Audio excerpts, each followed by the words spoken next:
Thank you. Good evening and welcome to the September meeting of the Ann Arbor District Library Board of Trustees. If you would like to make a public comment, you can leave it on the YouTube chat, or you can email us at ask@aadl.org, or you can call 734-327-4245 and leave a voicemail, and your comment will be played or read at the end of the meeting. President Leha, take it away. Hello, everyone. Have you taken attendance, Eli? Yes, I have. Thank you. Can I hear a motion to approve the agenda? So moved. Seconded. Thank you. Any conversation about the agenda? Discussion? All right. Let's have a vote. Okay. Trustee Ackman? Yes. Okay. Trustee Kleinman? Yes. Trustee Leha? Yes. Trustee Moore? Yes. Trustee Solomon? Yes. Trustee Trudeau? Yes. Trustee Vanderbroek? Yes. Motion passes. Great. And that moves us on to the consent agenda. Can I have a motion to approve the consent agenda? So moved. Thank you. Seconded. Any discussion of the consent agenda? All right, let's have a vote. Okay. Trustee Ackman? Yes. Trustee Kleinman? Yes. Trustee Leha? Yes. Trustee Moore? Yes. Trustee Solomon? Yes. Trustee Trudeau? Yes. Trustee Vanderbroek? Yes. Motion passes. Thank you. What do we have for citizens' comments this evening? We have not received any citizens' comments so far this evening. Great, thank you. Moving on to financial reports. Josie. Thank you. So you have this evening 2 months of financial reports. You have for the month ended July 31st and for the 2 months ended August 31st. And I will concentrate on that month's documentation because it's cumulative. But if you have questions about any of it, just ask me.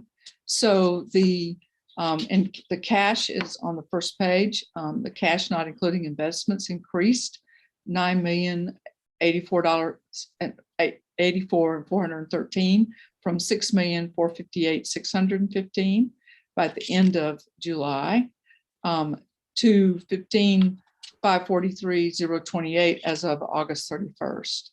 So in the tax receipts, the library had received 69.7% of the annual budget tax receipts as of the end of August. And the general fund balance increased as well as of the end of August to $10,332,468.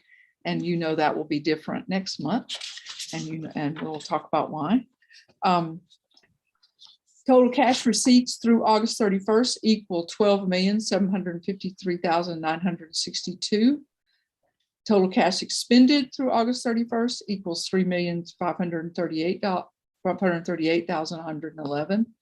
Revenue over under expenditures, actual cash receipts as of the end of August was at 69.71% of the budget, and actual cash expended is 19.30% of the budget. So as you can see in the beginning of the year, tax receipts are way above expenditures, and as we go through the year, that changes as it should.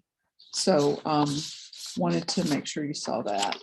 And then the balance sheet for the governmental funds also show you the general fund balance, the capital fund, restricted grants, and then the total governmental funds, $21,232,310.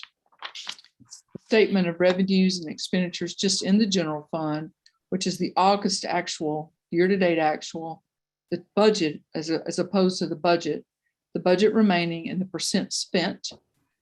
There isn't anything unusual or different about this this report for this month. So if there was anything that you wanted questions answered about, I could, but there was nothing here for me to draw attention to. I will say one thing. I'll say one thing.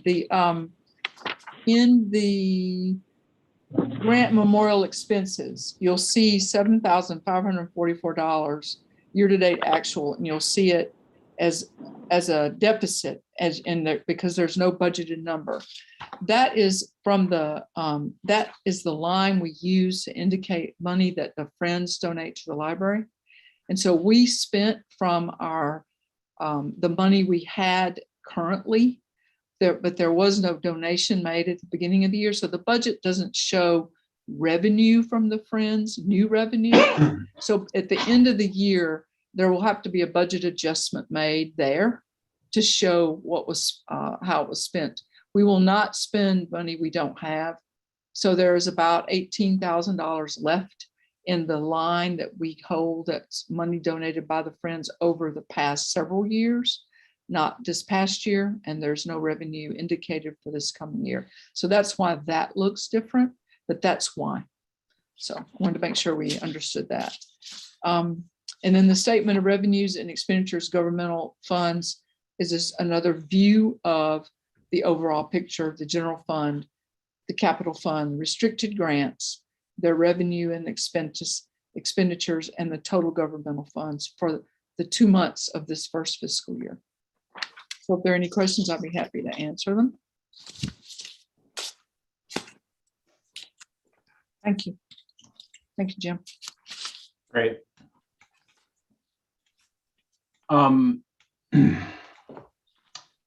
So moving us along, that puts us into committee reports. The executive committee, Corrine, Dharma, and I met last Monday.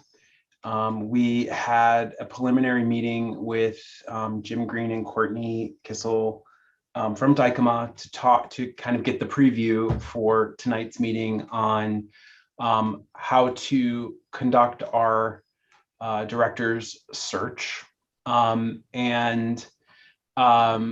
we'll be talking to our council later in this meeting, and there'll be a chance for everyone to kind of ask questions and for legal counsel to kind of walk us through framework for how this will work according to what our obligations to the Open Meetings Act.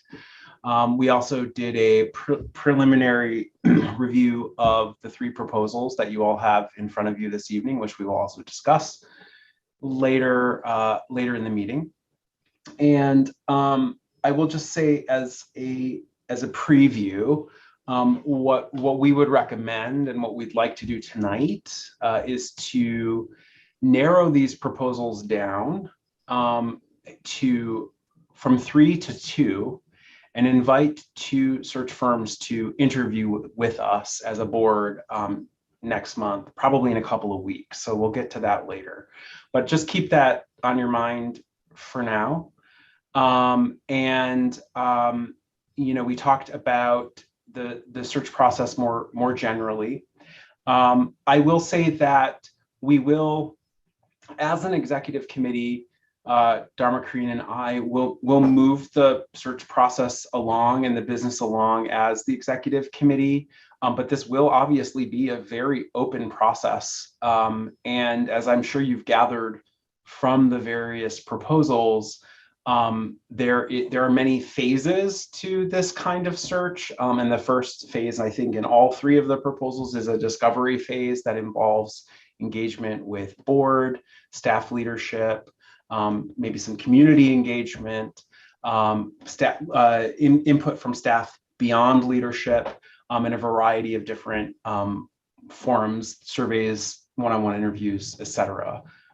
So, this is going to be one of the biggest pieces of business that we do in our time on the board, any of us.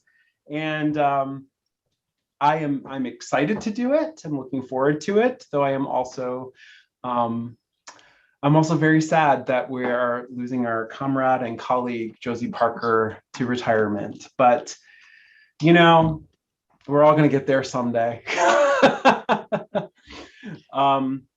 And since we haven't met together as a board since the announcement, I do want to just make mention of Josie's intention to retire at the end of February 2022, and to congratulate her on making this really big life decision for herself. You know, try as I may, I could not convince her to stay longer. But I say that because I want to say publicly how much I and we have appreciated Josie's leadership, and what a big transformative moment this is and will be for us. But for the record, Josie, you have been an incredible, incredible leader. And I think we've all learned a lot from you. You've done a lot for the community. And we are, you know, this will be a big change for us, but we're very grateful to you. And I want everybody to know that. So you're welcome. And so as we start to dig into the weeds of the search, you know, just we'll be keeping that in mind. You've given us many, many wonderful years of service here. So just bravo to you. And I'm expecting you to come over and be a volunteer at the museum once you're officially retired. Laying down the gauntlet now. Okay. So more on all of this later in the meeting. And when we get to our new business. Any questions on a executive committee report? All right, great. Oh, Jamie, yes. I just feel like it should be said that it's a moment of big transition because Josie made such an impact. And I know we'll have many, many times where we can say that again, but it should be said at the start. So thank you, Josie, for 20 years of like transforming the institution. And thank you. Thank you, Jamie. Thank you very much. Thanks, Jamie. All right, moving us along back to Josie, who is still the director of the library and will be for some time with her director's report. Thank you very much. It's a great director's report. This is the big news from last week. We closed and took possession of 265 Parkland Plaza, which is a warehouse office space on the west side off of Jackson Road. And this is a new operation space and will open up all sorts of opportunities for the library. And staff will be working through the move in and changes it will be making and things we'll be doing to the office area to primarily move archives into this first and our acquisitions department and our deliveries and purchasing. So big trucks won't be coming in downtown anymore and backing in across bike lanes, and walking and sidewalks, which is such a relief for everyone. We'll be able to have all our big deliveries made here, and then we'll distribute material as it's needed across the system. So I feel really great that we were able to get this done. And I think it's going to open up a tremendous amount of opportunity downtown when some of the functions that are in this building move out and the staff are able to look at how better to utilize space in the downtown library, public and staff, in the next few years. So it's one of those moments of opportunity, and I'm going to be cheering from the sidelines and be very happy to come and see how this all turns out in about a year. So thank you. And our October service update, we want to let you know that we are expanding our hours beginning Monday, October 18th, 10 to 8 daily at all locations. And this is 70 hours a week of open hours. Before COVID, we were at 74 hours a week. So we are close to before pandemic hour totals, a little bit different times, but number of hours off very close. And we're very pleased about this. Access to Westgate during Sweetwater's hours will resume. And that's with the caveat that Sweetwater's, as are many cafe restaurants having trouble with staffing, they are closed on Mondays right now, and their hours are 9 to 5. And that will, and they will, once they're able to hire people to work in their space, their hours will resume, of course, to their pre-closing hours. Express Shelf has returned at all locations, and people are very happy about that. More than 10,000 new streaming videos have been added to the catalog. These are HBO documentaries, and there'll be more to come. So I know people have asked about streaming, and we are now able to offer more streaming videos. We're introducing Fifth Avenue Studios, which is modeled off Fifth Avenue Press. It's for audio and speaking word podcasts, and we're excited about this, and it's using the same type of licensing agreement that we have used for Fifth Avenue Press. And so this has begun, and I'm looking forward to seeing what the first productions of this will be like, and we'll be able to publicize these soon. Traditional interlibrary loan service will resume October 1st. I know there have been a lot of people in the community asking about ILL, and we will be able to offer traditional ILL on October 1st. And our final summer game orders arrive next week, which is a really big deal because there are going to be a lot of packages behind the desk, and people are going to be coming in to get their materials for their game prizes. So I know people will be looking forward to that. That'll be fun to see all the happy people. And we gave you all the great news, and so now here's the not so great news. Overdue fees resume on Mailcat and ILL as of October 1st. These are items that do not belong to Ann Arbor District Library, and overdue fees are required by the owning agencies. And we have not been passing that along to the patron up to now, but we will resume on October 1st. Billing on overdue items that belong to the AADL and collections referrals will resume in sometime in October. We'll start that again. So 45 days overdue creates a bill. 45 days of $25 balance refers a person to unique management to help collect. I want to stress here that when a person has an extenuating circumstance, we work with them to waive these fees on lost items that have been destroyed in a fire, lost in a car wreck, all sorts of things, flooded basements. We are very good about understanding when there are circumstances beyond a person's control. And I wanted to make sure you heard me say that.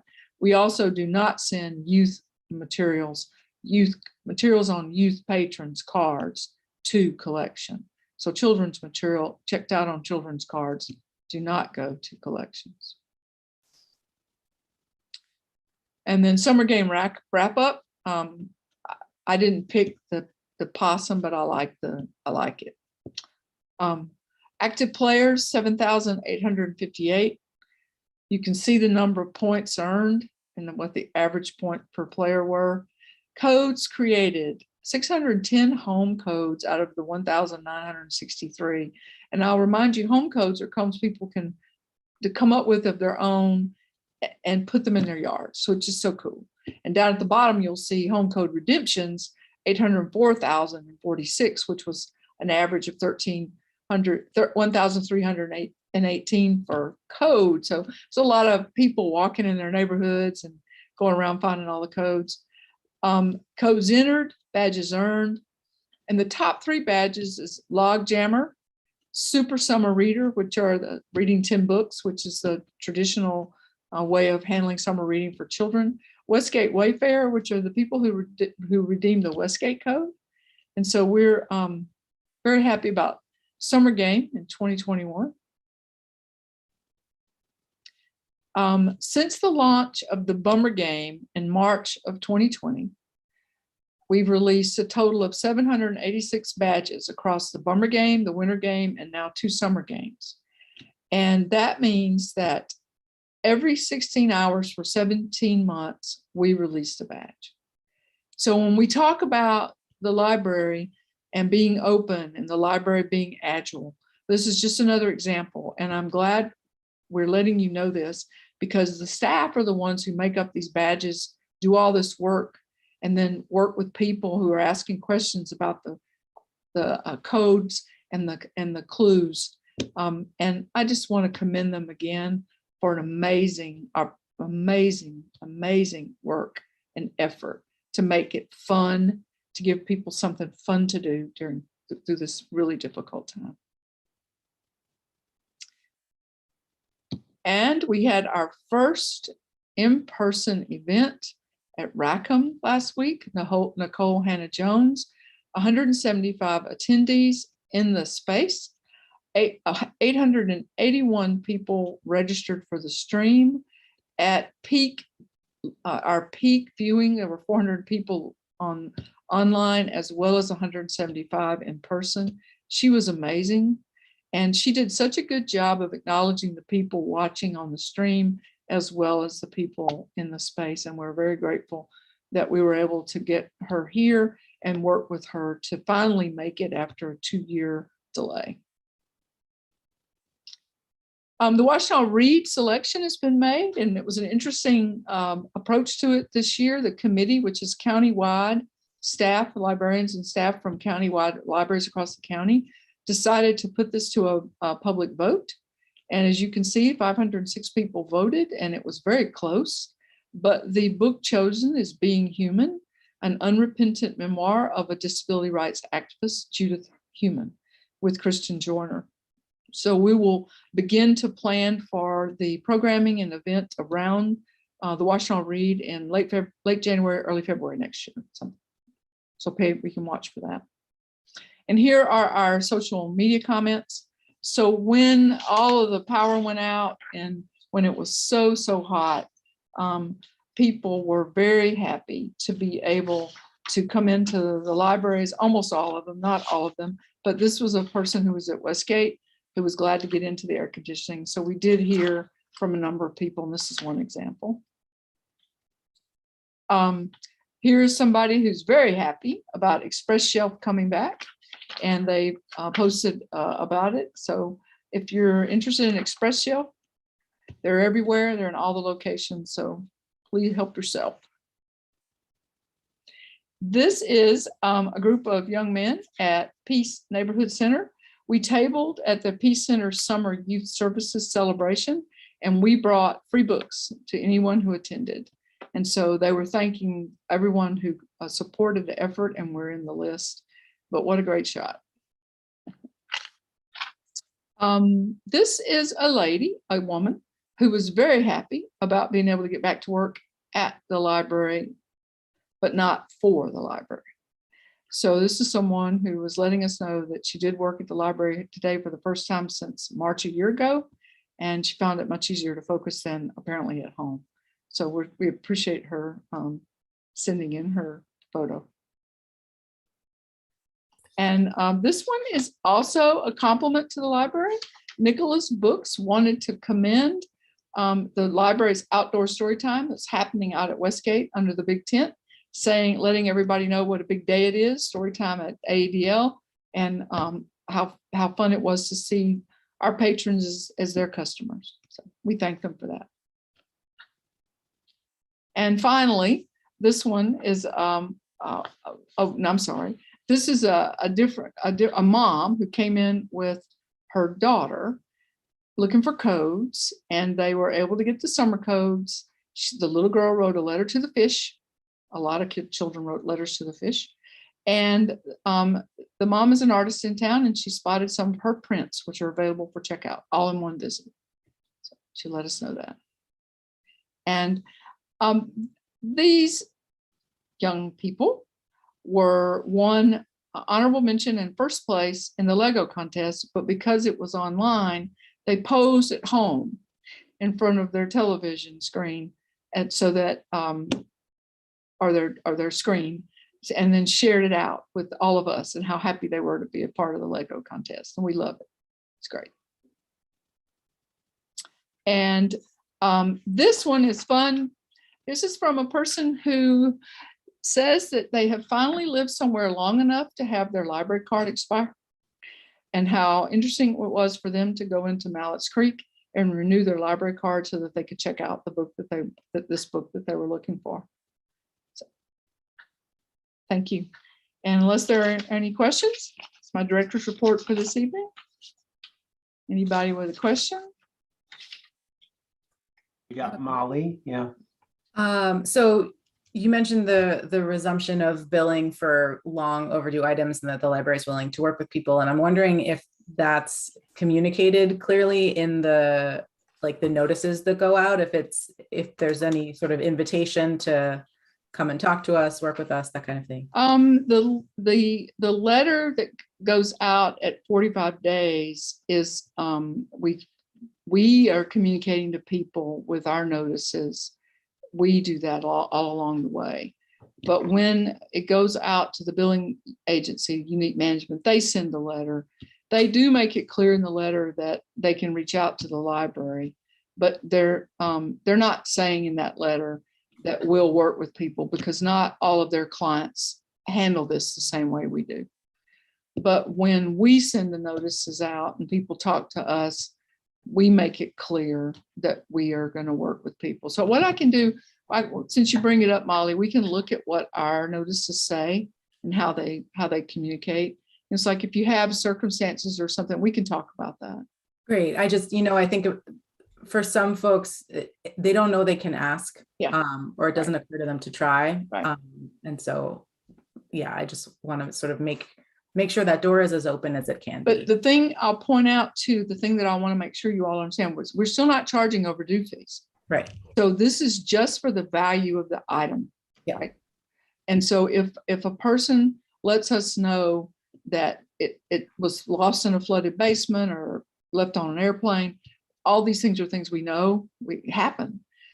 We're not going to, we're going to waive it, and there are no fees, there are no fines. And so this is our this is our way of this year finding out just how much of this we can do, because we are hearing from other patrons, like, when is this item coming back? Because it's showing in the catalog as there, but not available. Like, when's it coming back? So we know we have pressure from external pressure to get material back, but we're trying to do it without fines, right? So this is our year of experimentation. So we'll look at our notices to see what they say. Thank you. Thank you. Any other questions for Josie tonight? I have a question. I feel like I should know the answer to this, but with the fines, is everyone starting over at this point? Like, you're going to start billing for stuff, or do some people still have like balances that? No, because we Okay. haven't been able, we have actually not done this since 2018, when we were getting ready to launch Evergreen. So it's been that long since we did this. So it's all starting over. Yeah. I just want to say that it's really nice to just kind of see the system, coming back to life again, Yes. in person, and that people are really like, the outpouring of just kind of exuberance and joy about it is really, really special.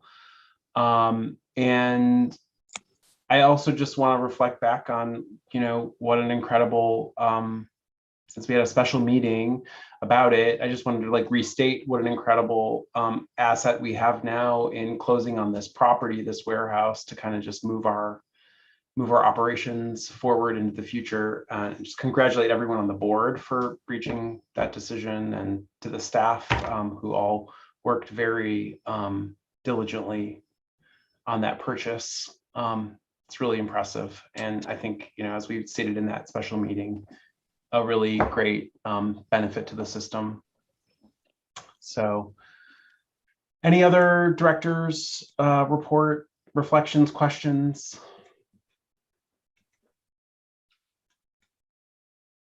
It's a lot of badges. Yes, it is. So cool. Amazing. All right. If there's nothing else, I'm going to move us on to old business and invite Len to the meeting. Hi there, Len. Hello, how are you? Good, thank you. Do you have any particular order in which you want to tackle these two items? You want to just go in agenda order? Yeah, let's go with the agenda order, because we have it's not correct on our screen. Mary Ann Brand is Scott Dietzel with Shambaugh. I'm not sure what the mix-up is on his end, but I assure you that is Scott. I was gonna ask you that question. Okay. Confirmed that this, Scott, I don't know how I got Carrie Ann either, except I was just on a Zoom meeting with her and it carried here for some reason, but I can assure you, Scott. And Thank you, Scott. And we should also have with us David Rhodes with Shambaugh and Sons, which is, they are our mechanical contractor. Great. Dave just dialed in. Okay. So we've brought both of them to this meeting, or invited them to the meeting to discuss the needlepoint bipolar ionization. We've had the discussion item last month. So I'm going to say that we'd like for Scott and for David to talk about the pros and cons from UV light to bipolar. And then if they can share some knowledge with us on the GPS lawsuit with the airline. So with that, Scott, if you want to take over, go ahead. Yeah, I'll jump in and with some practical experience, and then Dave's very well at the other technical aspects. We got involved with Dorsey Institute in 2020 and outfitted, I believe, 10 of their campuses and all of their equipment with GPS needlepoint bipolar ionization. It's as well as our own homes, our children, Dave's father, who was probably in his 80s, and have been able to put it to practice, watch it work, and collect readings from the ion distribution, and been very satisfied with the operation. We have also worked out of Delta Airlines with Matt Deland, with the head of maintenance there. We've done needlepoint as well as UV in many of his systems. What we have found is that the upfront cost with UV is sometimes 40 and 50% higher, and it requires at least biannual maintenance on the replacing bulbs and various items on it. They do get, once the bulbs start functioning, they do weaken over time to the point that they do stop producing UV. Another disadvantage of UV is it will only kill the airborne pathogens on, in the air, in what they can see. If it's something that they're already on a surface, there's no way to collect that. With the GPS needlepoint, it does flood the space with ions that also collects on surfaces, breaks down the molecular structure of the various particles, as well as coagulates the particles together, and and it makes it easier to filter. And one of the case studies we've had of that is at Dorsey, that they have increased their filter changes because it is collecting more dust.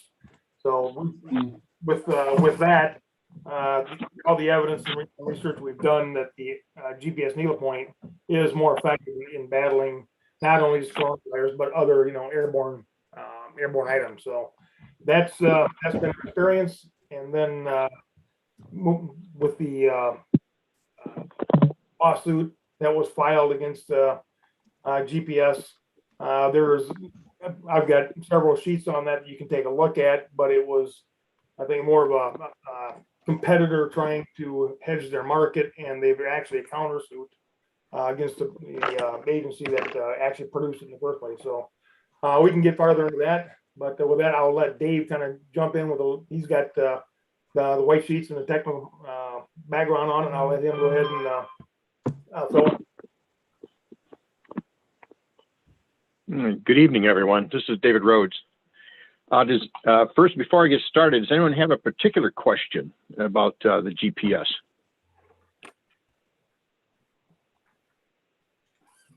I'm probably going to have a few. I don't know if I have a specific one. Oh, go ahead, Jim. Sorry. No, go ahead. Yeah. I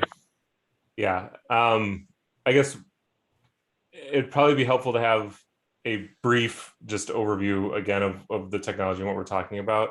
But I definitely am very interested in hearing about whether and how many actually peer-reviewed studies have been done outside of lab settings on the efficacy of the technology. That's my primary question, if you can point to anything specific along those lines. far as peer review, the needlepoint technology, GPS in particular, has been reviewed by quite a large number of third-party sources from, and I have a list. You'll forgive me, I just walked in the door here and jumped on the meeting.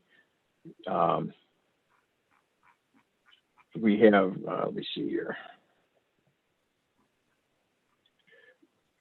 Basically, the way it works is the needlepoint ion generator generates millions and hundreds of millions of charged particles, and they are taken by the air handler in your building and blown throughout the system through the ducting into the spaces. And as the ions, as the charged particles encounter different substances, one being VOCs or volatile organic compounds, it breaks them down into their elements of hydrogen, oxygen, and carbon. So it's an odor eliminator for one, which is how they originally began working with these. And then they realized that the ions also were neutralizing virus and breaking down the cell structure of bacteria. Now, the virus is the one that most people are concerned about, and they tested these on the SARS-CoV-2 and found that it is quite effective in neutralizing these viruses. If that gives you kind of a basic idea of how it works. But I think what Scott's alluding to is that study, like who carried out the study, the manufacturer or? Yeah, David, No, could you share where that study came from? Could you share that with us for the third party? Yeah, absolutely. Well, ASHRAE set the standard. Now, you've all heard of ASHRAE, the American Society of Heating, Refrigeration, Air Conditioning Engineers. And in their filtration disinfection guide is where they set the standard. And then they have third parties, and I'm trying to look it up right now. You'll forgive me. I was on the road until just moments ago.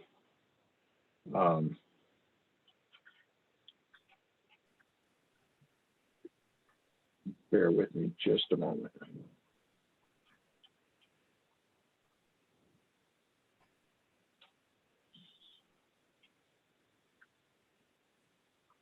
But there's been studies done at Johns Hopkins University. There's been studies done at U of M and others. And you'll forgive me, I don't have the list right in front of me. I'm searching for it here. Usually I'm far better prepared than this.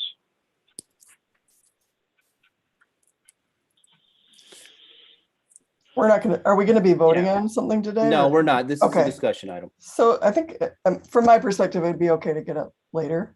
Yeah. We'll get the name of those agencies. I know that, it's, I'll be happy to send this over to you, as soon as the meeting's over. And, I've actually sent it to Len, so he's got that. It has met the EPA standards as well as UL to say who the testing agencies are. Like I said, we'll pull that up. Yeah, and just to jump in, one of the impetuses behind that question is I was kind of digging in on this technology a little bit. And one of the sources I was looking at was the EPA's website. And they highlight that it's an emerging technology and little research is available that evaluates it outside of lab conditions. And to quote, as typical of newer technologies, the evidence for safety and effectiveness is less documented than for more established ones, such as filtration. And that's consistent with other things I was able to find in terms of documenting this, where it's a new, a lot of people have bought it in the last year, but outside of labs, mostly studies that have been commissioned by the manufacturers, there haven't been many independent studies, which is why I'm asking for that. Because if it's this new, there's, it's hard to tell whether it's actually efficacious outside of anecdotal reports, which I found plenty of anecdotes of people saying, oh, we installed it and then nobody got the flu this year in our building. But that isn't peer-reviewed research. And there are risks. I'm assuming if we're talking GPS, one of the challenges with this technology too, that is sometimes a concern is they can generate ozone, which is extremely damaging to the lungs. Now, my understanding is GPS is certified with the UL certifications that demonstrate that it does not actually generate ozone, although New York City schools are currently in a dispute. I don't know if it's the GPS or another provider over whether or not that's actually true, because they're detecting higher ozone levels in their classrooms after they installed this. So I'm just very hesitant without actual research that isn't just from the manufacturers backing up that this is actually beneficial, and specifically where it is and isn't.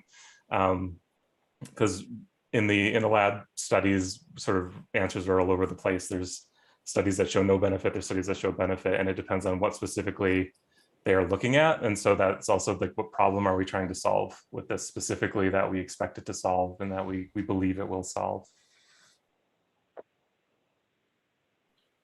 Thanks for that, Scott. I mean, and I know we'll have comments from our folks, but I do want to just also say that, like, in doing the sort of back end reading on this, I also came to sort of the same kind of conclusion, which is that the value of the technology is kind of inconclusive. I would also add that we are back to a mask mandate in our buildings and in most spaces, and you know, we know that in environments where people are all or mostly masked, that the ways in which COVID-19 spreads are extremely diminished, especially in communities with high level of vaccination and so forth. So I just want to add that as well. Like, we are back in a state where we are enforcing, you know, relatively a mask mandate in our facilities.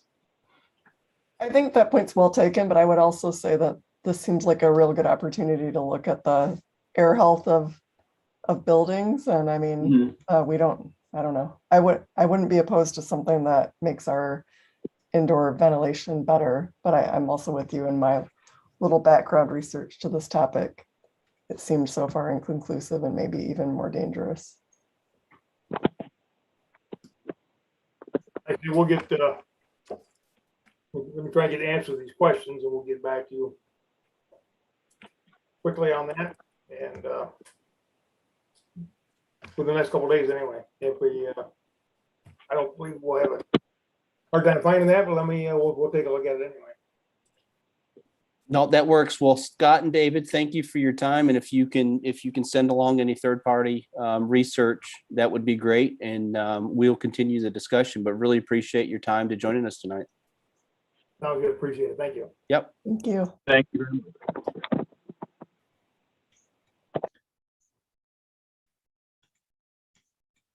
I think, Len, you're going to have to lead us to a sense of like where we should go. I think we're all on the same page here. I mean, we have a quote that we know what the cost would be. With the research that's out there for our buildings, we know UV light's probably not it. I would say we table this until we have something conclusive. I think Scott just mentioned it's been put in so many buildings over this last year. There's going to be, in the next 12 months, there's going to be research and data coming out. I kept finding it in K through 12s that had the funds available. So there's going to be something over the next year where we can make a good decision. I think it's a good fit if the technology works. It's a good fit for all of our buildings because we can do it at, say, Westgate with rooftop units where you can't really do UV. So if we get to the point where this is good technology, it's been researched, we have that data, we can make that decision then. And I'm okay with tabling it until then, because I think we're all kind of on the same page. This is the new hot thing, but is it really a sound investment? Yeah. So, go ahead, Scott. I was just say, I don't think we want to make a decision out of like, you know, like a lot of purchase of this equipment is being motivated by a kind of like anxiety and panic about running big public buildings. And, you know, from what I can tell, I don't know, I haven't seen anything yet about studies that were not like also paid for by GPS. So like that will also be like something to think about. And to Dharma's point, I mean, I'd also be interested in like your thoughts more generally about air quality in the buildings, you know, and because obviously like that is something that we are concerned about. So I don't want to lose that in the thread of talking about this particular technology. Well, we have more control at the branches, right? They're newer, they're more efficient units. We have more control, whereas downtown, a lot of the floors have what they call the plenum ceiling, where there's really not ductwork. So the return air is sucked above the drop ceiling, and then it just moves around. Well, there's no good way to clean that air. I mean, there's filters on the supply and return air, but you're never going to catch all of that. So the downtown building is always going to be tricky. I'm not overly concerned with the branches. Westgate is another thing that rooftop units, they're either blowing hot air or cold air. There's really no control. They're bringing a little bit of outside air. But downtown would be the one where any improvements we can make to air quality would be a good idea. Mm-hmm. But I also think we're limited with the building because of the plenum return. Mm-hmm. There's only so much we can do when it's not a ducted return. Like I said, it's all going above the drop ceiling. And if you've ever pulled a ceiling tile back, it's dusty and dirty. Yeah. That gets to my question, which was around, you know, have we looked at the options for filtration? Because I know that can be expensive because it often means you have to upgrade the system to push the air through because of the filters that work better are more work to push stuff through. And the benefit of this other technology is that essentially makes that stuff easier to grab out than the filters, right? So at least in part. Shamball did do a filter upgrade for us early COVID at no charge. And it was the next filter that was available. So on that part, I think we've done what we can for now. And you know, we bring enough outside air in. We're usually at least, you know, if the damper is 100% air, we're usually bringing a minimum of 15% outside air in all the time, as long as our HVAC is running. So we are bringing in fresh air, you know, 24 hours a day. Yeah, and that's also one of the other, like, air exchanges and filtration are like the two things we know work, but there's challenges like both for energy efficiency and for, you know, system efficiency in terms of making it actually be able to push the air through. So I'm glad to know we've evaluated those options too. Are we the quote that you have, is it inclusive of all facilities, or is it? Okay. Yeah. So a midway point might be also to implement something like this, like in partial ways in the buildings where we feel like it's most effective or most needed, or other solutions aren't available. Absolutely. Even though it's not our space, you know, if we ever wanted to do a test space, Westgate wouldn't be a bad one because they are rooftop units. We're limited to what we could do. And then maybe that could be a source where we could do a before and after test ourselves, have that done before at the low investment. If we get some good information back, you know, we don't have to do all the locations at one time, but I do think we've all come to the same conclusion. It sounds great, but let's be really sure before we make our final decision. And if the cost goes up 5 or 10%, it's still, I think it's still a reasonable price if we get 6 or 12 months down the road and we decide this is a good idea. Okay. We appreciate that analysis and also just kind of helping us pull through on that. Anyone else want to get in on the conversation before we move on? I just wanted to add that in our tools section, you can check out little air quality monitors and test your home and learn to open your windows more. So good insulation isn't everything. So check out the tools, fun stuff. Oh. I love a mid-meeting commercial break. Thank you. All right. You want to give us some updates on construction projects? Yeah. So we haven't done this in, I'd say, a few months. So the generator project is about 95% complete. All 3 generators are in place. They're operational. Mallett's Creek generator has actually kicked on twice in the last 2 weeks, but I'm not sure if it actually went off of line power or it just sensed a problem and started and then it's fixed itself. So we're waiting on some components for the emergency lighting panels. They're supposed to be here this week, and it's just really some punch list items. But for all intents and purposes, the generator project is complete and it was a success. It came in under budget. I don't have the numbers yet, but I think it's around $40,000 under budget. Wow. So, but they're in place and they're working. So one last part of the punch list will be having it tied into our building controls. Once that happens, we'll know when it actually switches off line power or not. It's one thing when we know it's running, but we'll actually get an alert that says, yes, it's on. And then if it switches to offline power, which would off the grid, we'd get an alert. And then when it switches back to line power or DTE energy, we'd also get an alert for that. So we're going to learn a lot more over the next year once that's together. But so far it's been a success. We were able to run it for 3 or so days at Traverwood during that outage, which was great. So hopefully we don't have too many, but we have them in place now and they all work. And then my next one is the youth bathrooms downtown is complete. Awesome. They've actually been pretty much done for a month or so, but there's a couple punch list items that we were waiting on, partition things and that. So that one's going to get closed out this month. And I was told that one was 46,000 under budget. So 2 in a row, which feels good knowing we have another big project coming up. That's terrific. They look great.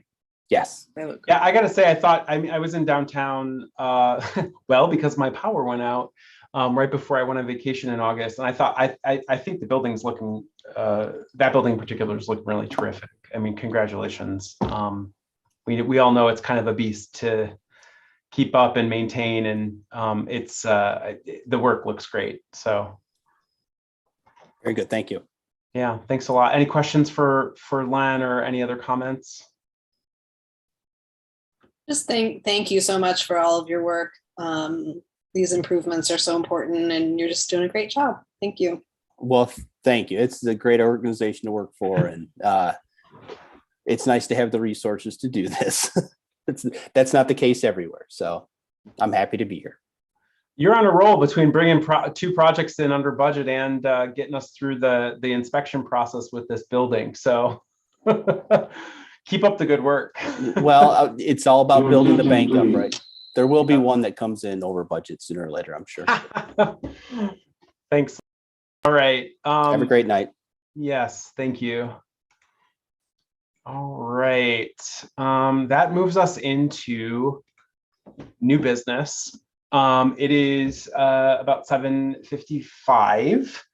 According to my clock. And we are here with a big chunky discussion item on the director search process. So we have our folks from Dykema standing by, which we should talk to them first.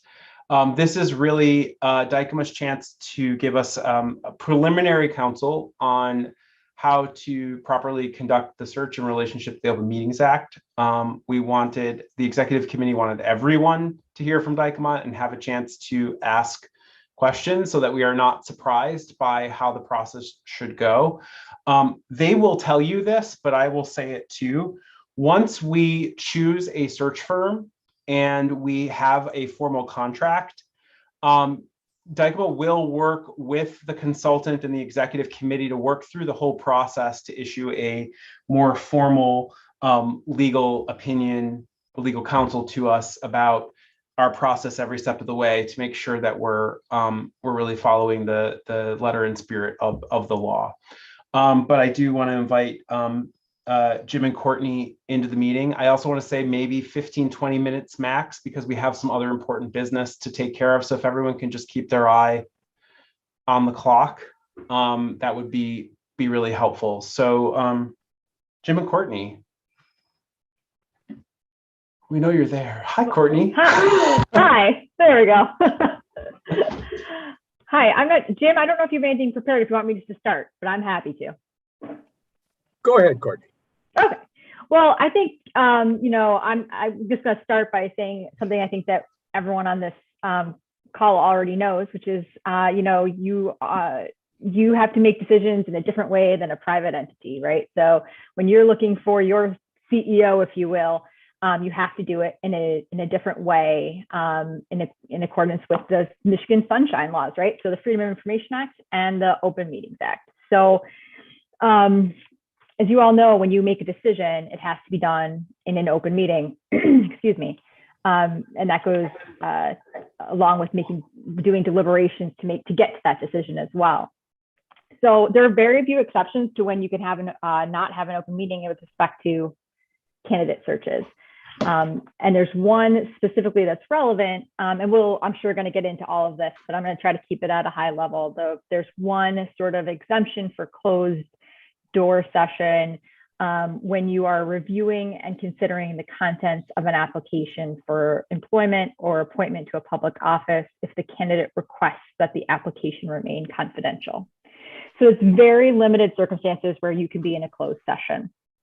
That provision has been interpreted pretty narrowly, which makes sense given that the whole intent behind our sunshine laws are to keep decisions being made by public bodies as transparent as possible. So it's a pretty narrow exemption for when you may go into closed door session. So I think as you go through this process, and I know you all know this, it's just to be as open as you can be as transparent as you can be as you make this decision. It's all supposed to be done in the public's view. The criteria you're going to use, what criteria you're going to give to the search committee, the search firm, all of that should be available to the public so they can understand how you're making the decision that you're going to make. So that's sort of the general framework: transparency, keep the sunlight on the decision. So same is true here in connection with hiring a new executive director. I know everyone, I share in your sadness that Josie's going to be retiring. It will be a hard spot to fill, I'm sure. So you all have your work cut out for you. Just to hit a few high points, then Jim, feel free to jump in whenever you want and we can answer any questions too. You can use a search firm, obviously. That's something you can do. They should be working off criteria that you're creating. Obviously, that's going to be the board's sort of decision on what's the objective criteria that you're going to set for the candidates. The search firm can assist you in crafting that, and then recruiting, vetting the candidates. They can do some due diligence for you, but always remember that you're the decision-making body. So what you don't want is instances where the search firm is doing things that would otherwise be done by the board in an open meeting. Obviously, any sort of appearance of circumventing the Open Meetings Act by using a search firm is not going to be well received by a court if anyone ever decided to challenge your process. Actually, surprisingly enough, there's not that much case law out there on the Open Meetings Act with respect to candidate searches, but one actually does come from a county library board. So it's just an interesting side note there. And there they did not use a search firm, or at least that was not where the issue arose. It was a personnel committee. So it was a subcommittee of the full board. It was less than a quorum. And what they did in that case was they actually did all of the interviews for the board. They said that they recorded them and then they were going to play them for the board. But they didn't have the interviews done in an open meeting. And the recordings were never played in an open meeting. So that was found to be a violation of the Open Meetings Act. So just to keep that in mind, I thought that was an interesting, it's almost never a case on point, never one that involves the same type of board that we're talking about here. So you can have a subcommittee that sort of assists you in your search, if you will. But the best way to sort of handle a subcommittee, again, is not to delegate the authority to decide who the successful candidates are. It's the best way to handle that is to have the subcommittee, or if in this case would be maybe the executive committee, to be sort of completely advisory in nature. So it is not making a final decision for you. They may be looking at the all of the candidates that the search firm returns to you that meet the objective criteria.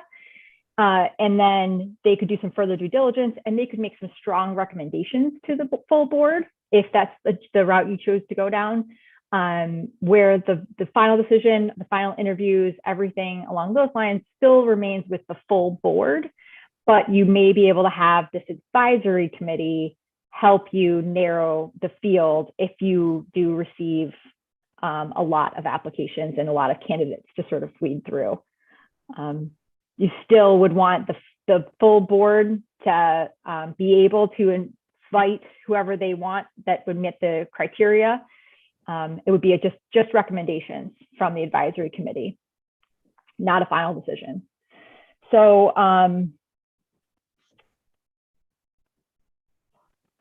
yeah, that's what, yeah, they can help review and narrow the list to a recommendations. But again, all decisions, all the final interviews need to be done in a full public meeting. Of course, if your search committee was going to have a quorum, that would obviously also need to be done in an open meeting.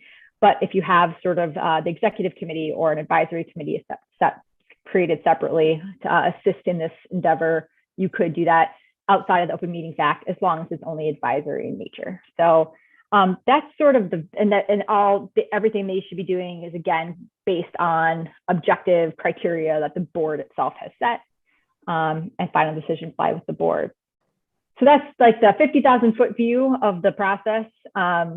I know many of you, I know Corinne says she's been through this before in a number of different instances, so you'll have lots of on the ground sort of experience there too. But Jim Green, I don't know if you have more to add, but that's my sort of 50,000 foot view. Well, I think you hit a lot of the highlights, and of course, Jim did at the very beginning of this segment. We will be working closely with your whatever firm the board selects as a search consultant. And like in most searches, the consultant will do a preliminary screening. They'll try to ensure that the people are indeed qualified.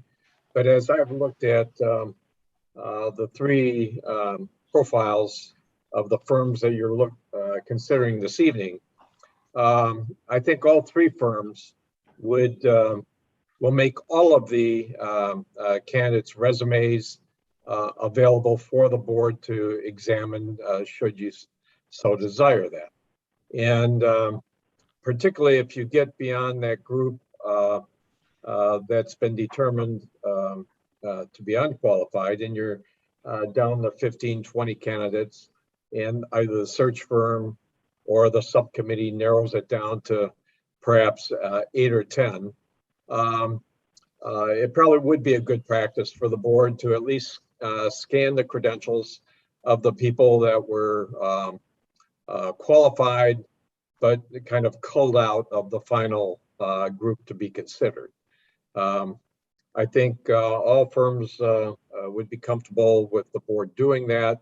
And so long as you have access to the credentials of all the qualified candidates, you should be pretty comfortable with the process of the search firm or your subcommittee helping you narrow it down.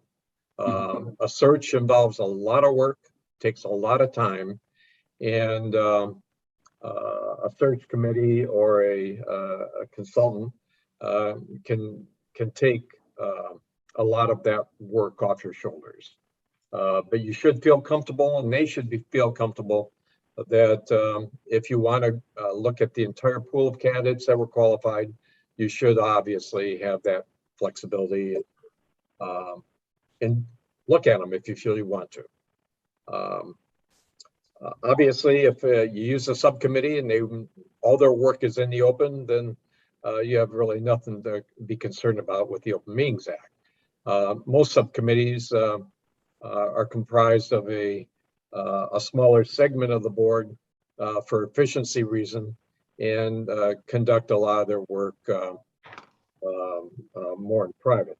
But so long as they're not making the final decisions or narrowing it down to a very small group, and you understand that whatever you input you receive from them is in the form of a recommendation, you should be fine. But as you move through the discussion with your consulting firm, I'm sure they will have a fair amount of understanding with regard to open meetings, and will be recommending a course that will be compliant, but we'll of course consult with them and advise it as appropriate.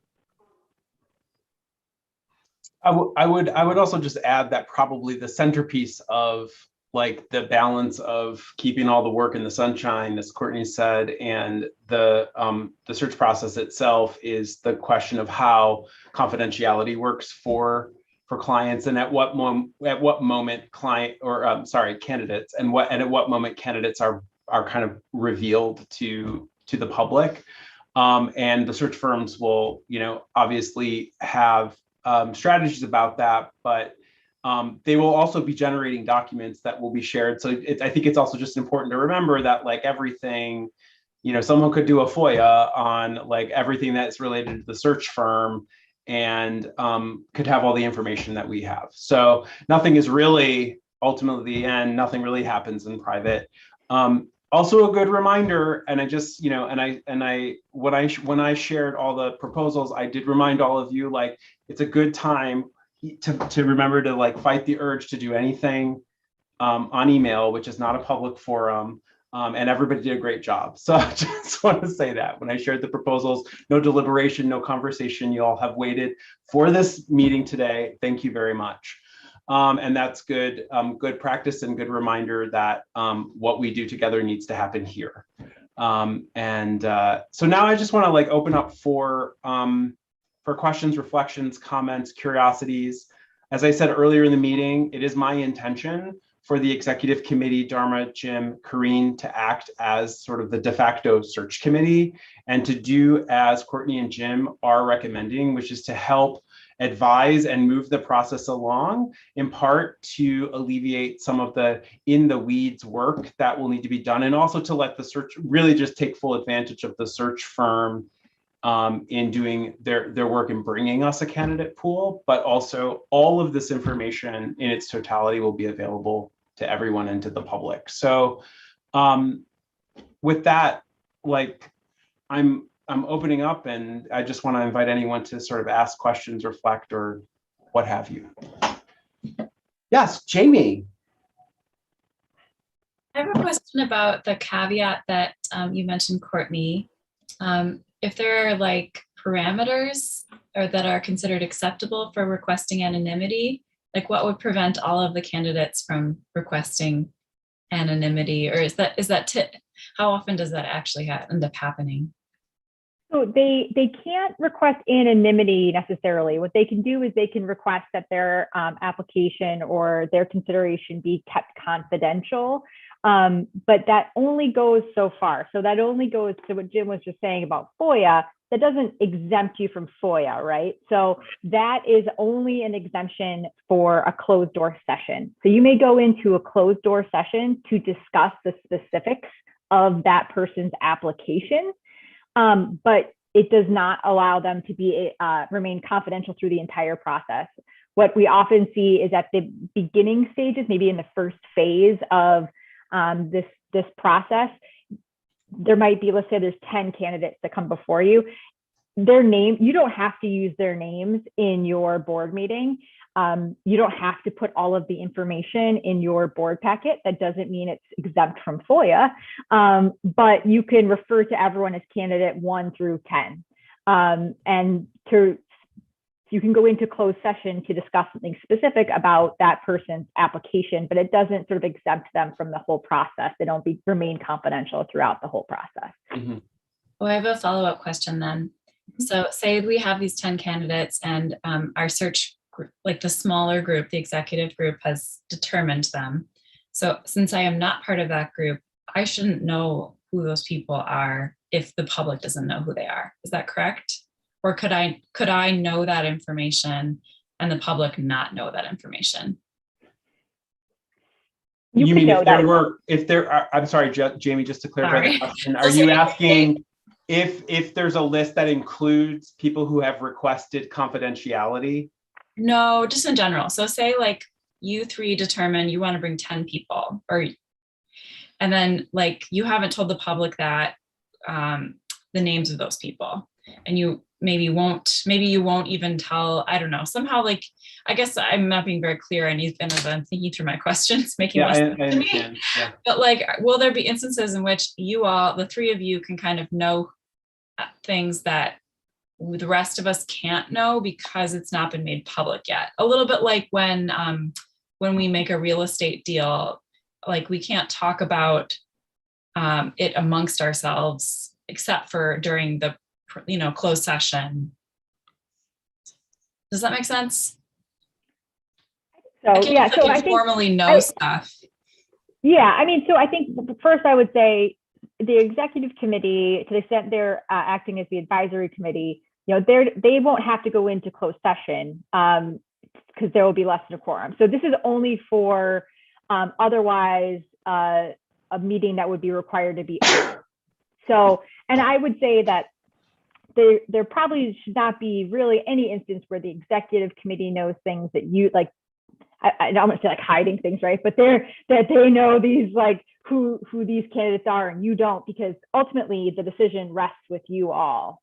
So you will all have to know at some point who these folks are. Again, the original intent of that exemption was if there was some sort of personal information in an application that somebody wanted confidential for some reason, but that doesn't, again, extend beyond for the entire process, and it doesn't exempt it from FOIA. So that certainly wouldn't conceal that information from the full board. Sure, yeah, and I think I'm like in my follow-up question, I don't mean to tie it to my original question, like, because I think it's sort of different. I guess I'm just, I don't want to make, be inappropriate in terms of like, if say I like run into you, Jim, on the street, and like, can you tell me how things are going within your smaller group? Or is it important that it's like smaller group, and then the only time smaller group gets informs the rest of us is totally in public? Well, let me make a comment. The board could operate as a committee of the whole throughout the entire process if it desired. So if you want, for example, you want to see the top 20, but the committee is reducing it to 10, and you wanted to see the credentials of the other 10 that had requested confidentiality, you can be given that access. They're just asking that their names be kept confidential for the obvious reasons until they become a finalist in the process. I don't know if that helps, but I think you're asking a slightly different question, Jamie, which is like, can we, like, if I run into you, and can we talk about board business? And essentially, I think like we would, like any other thing, we would not want to, privately deliberate, which I think is different than informing you of the facts of like what is happening. So that's the sort of distinction that I would make. If you're like, is the search committee like talking to the executive committee this week? I would say, yes, they are. And like, et cetera and so forth. There is always that going around the horn part of this too. And so part of what we don't do is, try to communicate things to the whole as individuals. So that's always the, that is also a part of how to abide by the law. Am I correct, Courtney and Jim? Yes, yeah, 100%. Yeah, that's what I was going to say. That's the only sort of danger in that sort of thing, is running into each other, and that happening to everybody. Yeah, right. And then exactly, and then that leads to problems. But there's certainly no intention that the all of the information has to remain with the search committee or something like that. It's just, as like any other board business, it's just that there's a real emphasis on making sure that the whole process, because what you're doing is you are, you're hiring a public official. And so the public is entitled to know what the qualifications of this person are, what your qualifications to find this person were, the process, that's the intent behind all of this. So just to avoid any appearance or actual round the horn deliberations, you just want to keep that in mind.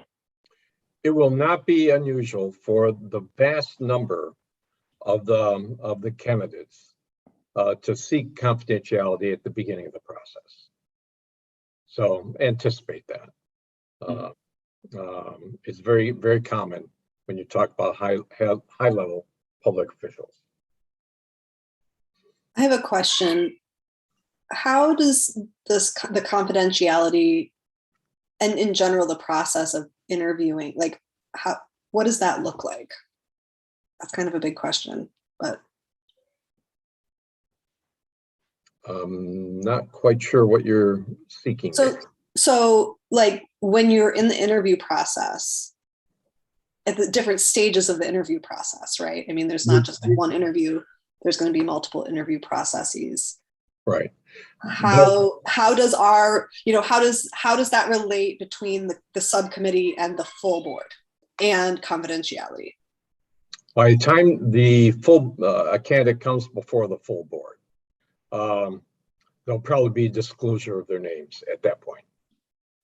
Because you're going to be talking about the board meeting as a whole, you're inviting the candidate to come in to meet with the board, and the board's going through a focused interview.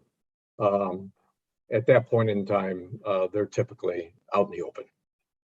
And I think that what I heard when we met as an executive committee is that if there are like semifinals and then finals, like all of that needs to happen in public view.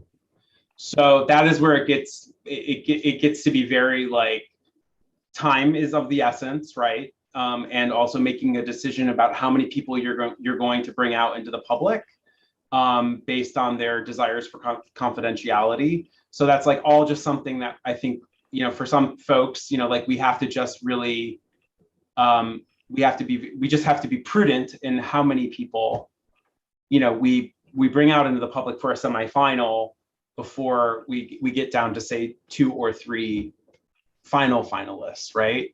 Yeah, you'll be communicating with the candidates. Yeah. Or the consultant will.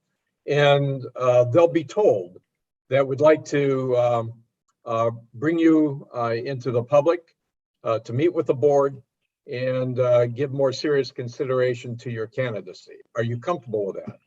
If they're not comfortable with it, they'll withdraw. Yeah. If they are comfortable, then they'll come before the board and their name will be known and publicly disclosed.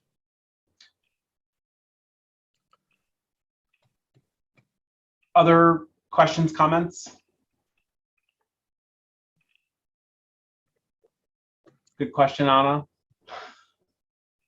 I and some of the Green and Dharma had the benefit of having some of these conversations already to get us ready for tonight. The other thing I would add is just that these search firms are also very experienced in managing these kinds of concerns. And the candidates themselves also know that, and will also know that this is a public body that must follow the Open Meetings Act. So there is like in school districts, like with superintendents, there is an expectation of publicness as part of processes like this. So, it's a part of it's a part of the culture of how this hiring is done already for the people that are in it.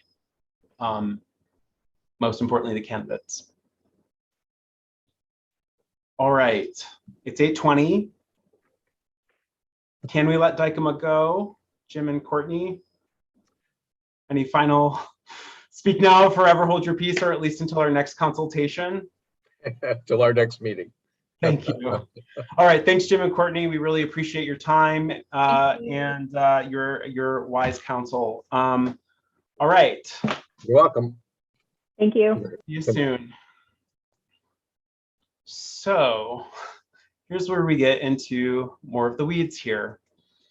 It's 8:20, and I'm just going to go back to my notes. What I'd like to do is talk about our process and what ideally I'd like to see happen tonight.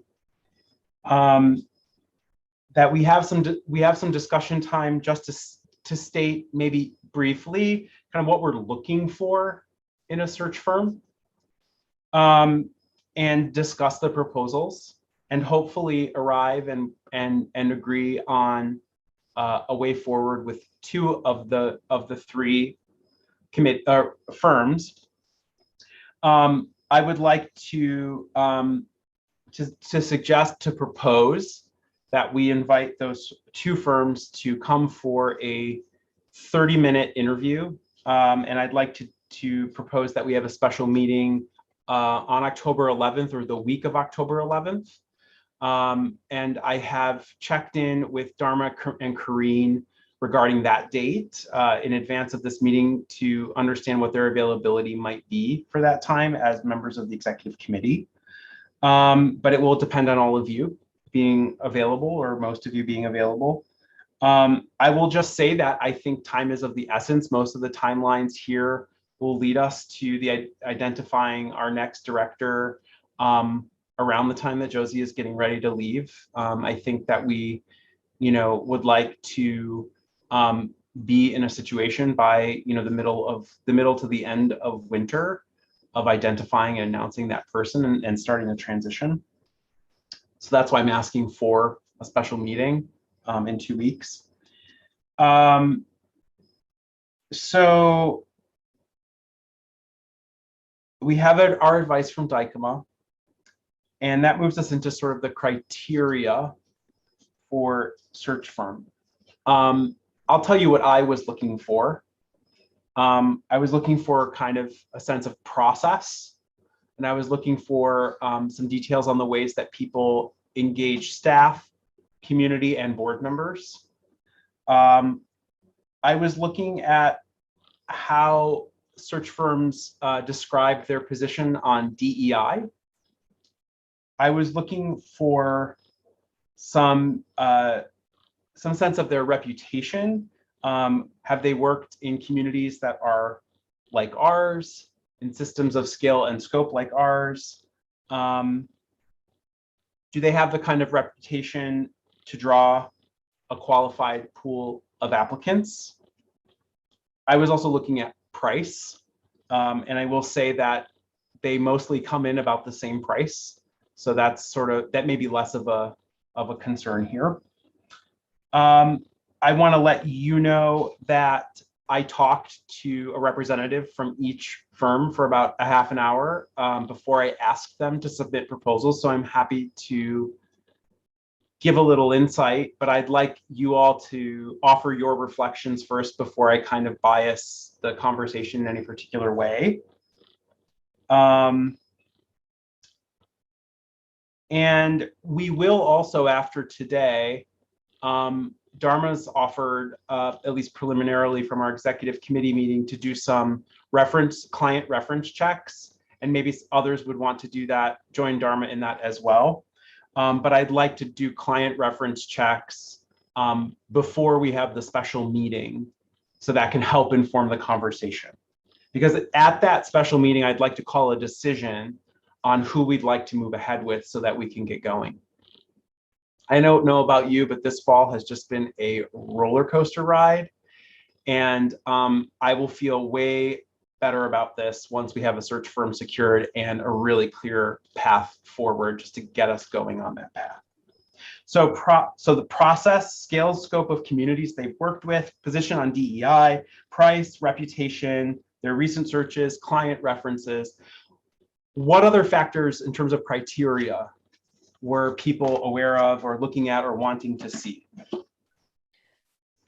Sorry, I just want to make sure I understand the timeline just quickly. So we're discussing it today, and then there's possibly going to be a special meeting to make the final decision of which two, or you want to make the decision of which two today?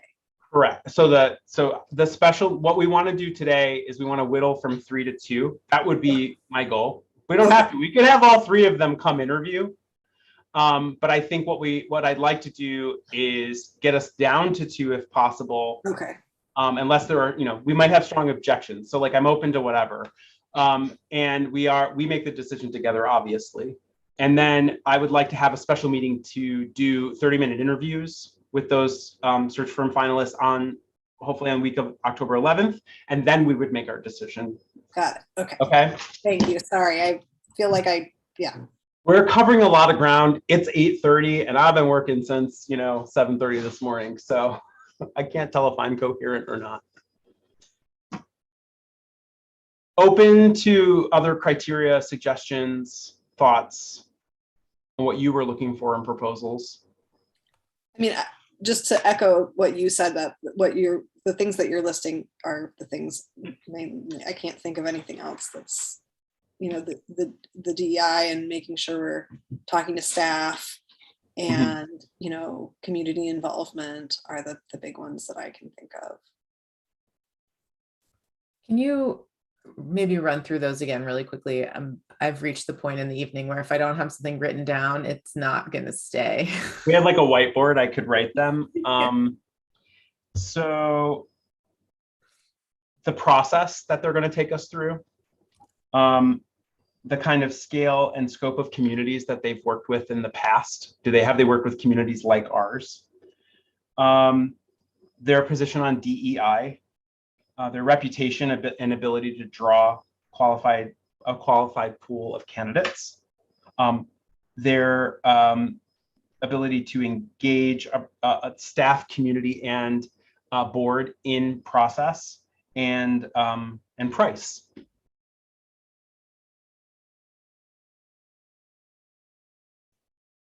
Thank you. I've written them all down now. All right. So any other thoughts before we dive in? Oh, go ahead. Sorry. Okay. So I think those are all really important, and Jim, you did a great job of sort of outlining them. One additional factor that I think is also helpful when choosing a search firm is to make sure that they are really interested in learning the quirks of your organization and the community you serve, so that when they're going out looking for people, they're able to basically say, okay, Ann Arbor's a quirky town. Look at that last strategic plan where they completely departed from tradition, and we're really forward thinking and looking at the future, so that they can really like explain and represent that to candidates, so they kind of know what they're getting into, and so that they have a better idea of what they're looking for. So that just sort of goes to, they're supposed to, when they're creating the application or whatever website, however they end up doing it, they should usually talk to, you know, people who work here, community members, board members, just to get a really well-rounded idea of who we are. And so just looking at how in-depth they go before they sort of, you know, go forward with the announcement, and just their commitment to really getting to know us, and just, we're not just another library sort of thing. Like, what is it that's unique about us? You know, if that's a really broad, but yeah, that's the factor that I look at as well. Great. All right. I'm trying to think about like what is a good process for kind of working through the three that we have in front of us. And one thing we could do is a quick round robin to see if there's a strong, like if there's one strong proposal that comes forward, and that would help us then make decisions about the, like, who the other proposal might be. So I wonder if maybe we can do a round robin and just say, like, based on your review of proposal, who feels like the front runner to you? Would people be willing to do that? I think that's a great idea. I have strong feelings, but Dharma, did you have something you wanted to say before? Okay. Thanks, I'm good.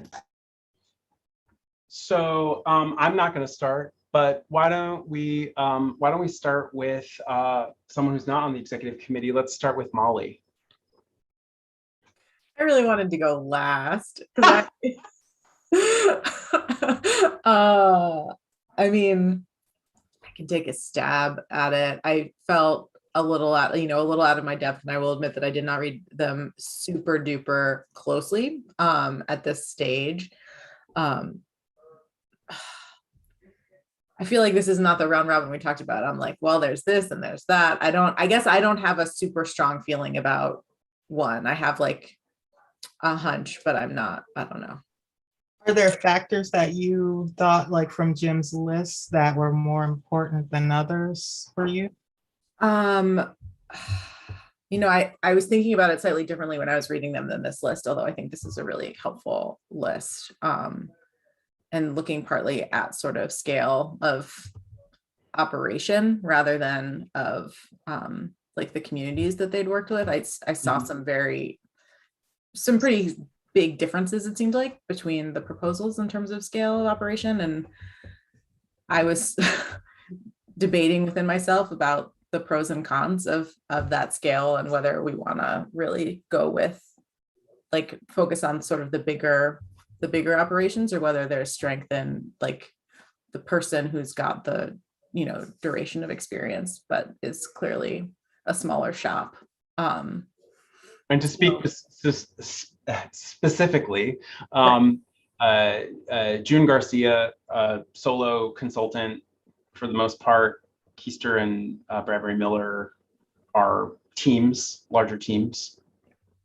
Yeah, and Bradbury Miller in particular seemed much bigger than the other two, but that was an impression. So yeah, I think I was sort of, I found myself looking at, if, you know, narrowing down to two, sort of Bradbury Miller and June Garcia as sort of like maybe the two poles. Korean's making all kinds of faces over there. I want to know what you're thinking. Okay. Those are my okay, so you've got, let's just keep the crosstalk to a minimum so we get people going around. So we have a vote for Bradbury Miller and a vote for June Garcia. I'm going to move us to Scott.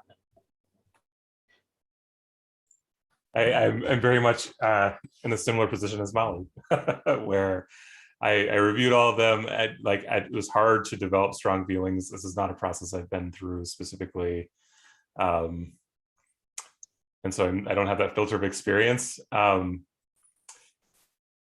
I think just to get a couple of specific things, like I liked that, and I had the similar impression of like the sense of scale of the operations themselves. I like that.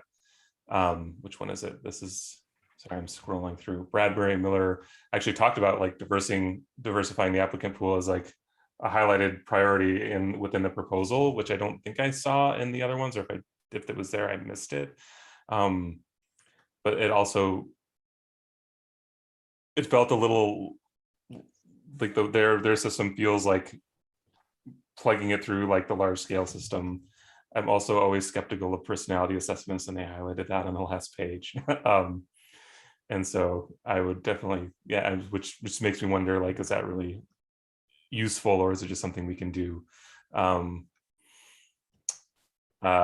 Yeah, and otherwise, I genuinely don't have a strong opinion. I think if I was forced to pick two, I would land on those same two for those similar reasons of like having a much bigger team and deeper organization versus the long experience of like but with a singular person with a singular focus. The other thing I was looking for that I don't think I was able to spend enough time on, just to get a sense of like who's worked in Michigan in particular. And I don't know if they all have done. Keister stood out to me as having more Michigan experience. Yeah. And that isn't the only thing to weigh, but like knowing that things like the Open Meetings Act and those laws are state laws, having at least some record in the state gives me confidence they know what they need to do to stay in bounds there. And I don't know how that compares state to state. Maybe that's not a concern, and that's a question for. Keister's worked in Michigan a lot because they're based in Illinois, just as a sidebar.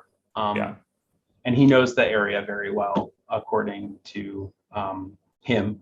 Okay, it does look like they all have Michigan now. Yeah, and I believe they all do have had Michigan. So in which case, that's kind of moot concern then. Okay, so I've got you for Bradbury Miller, June Garcia second. Let's flip over to Jamie Vanderbroek. Same top two. And for me, when I was looking at them, I was looking to see who else they've worked with. I wanted to see like, I guess I wasn't necessarily concerned as much, Scott. It's interesting you say that about Michigan and specific to our laws, but I wanted to see libraries that were like ours maybe, or like peers, similar to when we choose other consultants, or when we're sort of like, if we're trying to like link ourselves with other libraries across the country that might have similar size or scale of operations. And then it's just really hard to compete with June's list. Like as a single person to have done all of those searches, it's like, that's a lot. And then Bradbury Miller also seemed to have like a ton of experience. And then I was just slightly swayed by, Fenna has opinions too. I was slightly swayed by the Michigan connections in the last one, especially Chelsea. Chelsea is like our neighbor and a great library system. And so like, anyone that they would want to work with, definitely warranted to me like a second look. But I still don't think that they quite can compete with the long list of experience and variety and depth that it seems like the first two that are in the packet have. Thanks, Jamie. Let's hear from Anna. One thing before you start. I just want to say that none of us has experience in hiring a library director, including me. So you don't have to excuse your experience. And I think, this is where we take up our charge as a citizen, a citizen board that has a vested interest in the system functioning. And what we do know is we we have a really great, well-functioning library system, and we would like to keep it that way. So, I'm just going to add that to the mix. Anna. Thank you for that. So I don't have to say that as I start. Yeah. So yeah, I kind of agree with everybody else. Really, honestly, the thing about the list of organizations that they've worked with already is that with the last one, even though they have Michigan organizations, I actually don't think those communities are reflective of Ann Arbor. Like Northville and Chelsea don't have the same kind of communities that we have, and so and same populations that we have. And so I even though I love the Chelsea library, and it's, that didn't really, that actually felt like, okay, that might not be exactly the right fit for us. I will say I had a hard time because I do think they're all really, they're good proposals. The last one I felt was a little more vague. I felt like June Garcia and what is it, Bradbury? Is that the other? Had more of a stance. Both of them had more of a, they had I could feel what they were looking for a little bit more. And so I just like that. Great. So I got you down for those two choices. So far, we are unanimous. Turning to Corinne. It's been a while since I looked at these, but yes, originally my top two were Bradbury at the top because they were the only one to talk about the importance of DEI.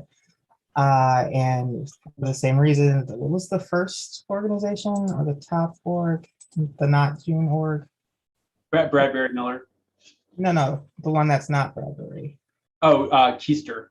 Keister, yeah. Keister, I was not impressed with the communities that they worked with. That was a factor.